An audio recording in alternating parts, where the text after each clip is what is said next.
বড় পর্দায় নিজের ক্যারিয়ার গড়ে তুলতে আগ্রহী টিভি নাটকের জনপ্রিয় অভিনেত্রী সাফা কবির। তবে কিছু নেতিবাচক মন্তব্য এবং নাটকের নায়িকা হিসেবে কটাক্ষের কারণে তিনি সাহস হারাচ্ছেন।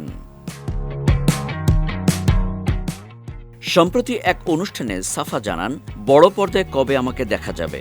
এই প্রশ্নটা অনেক দিন ধরে শুনছি। আমিও নিজেকে সিনেমায় দেখতে চাই, কিন্তু এখন একটু ভয় হয়।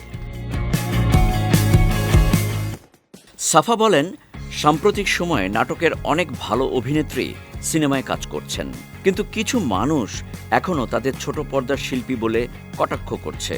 এই ধরনের মন্তব্য আমাকে নিরুৎসাহিত করছে। তিনি উল্লেখ করেন, শাকিব খানের মতো বড় তারকারা কখনো শিল্পীদের ছোট বা বড় পর্দা বলে ভেদাভেদ করেননি। তিনি প্রশ্ন তুলেছেন, বাকিরা কেন এখনও ভেদাভেদ করছেন? সাফা মনে করেন, শিল্পীরা এক পর্যায় থেকে অন্য পর্যায়ে যেতে চান এবং এর জন্য প্রয়োজন সবার উৎসাহ ও ভালোবাসা। সাম্প্রতিক সময়ে নাটকে কম দেখা যাচ্ছে সাফাকে। তিনি জানান, দীর্ঘ 11 বছরের ক্যারিয়ারে নতুন গল্প ও চরিত্র খুব কম পাচ্ছেন।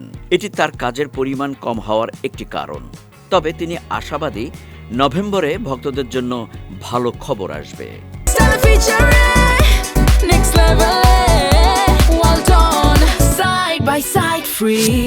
সাফার বক্তব্য থেকে স্পষ্ট, বড় পর্দায় পৌঁছানোর স্বপ্ন এখনও জীবন্ত, কিন্তু নেতিবাচক মন্তব্য ও কটাক্ষ শিল্পীদের আত্মবিশ্বাসকে প্রভাবিত করতে পারে। সাফা সবাইকে উৎসাহ ও সমর্থনের আহ্বান জানিয়েছেন, যাতে শিল্পীরা সাহস না হারান।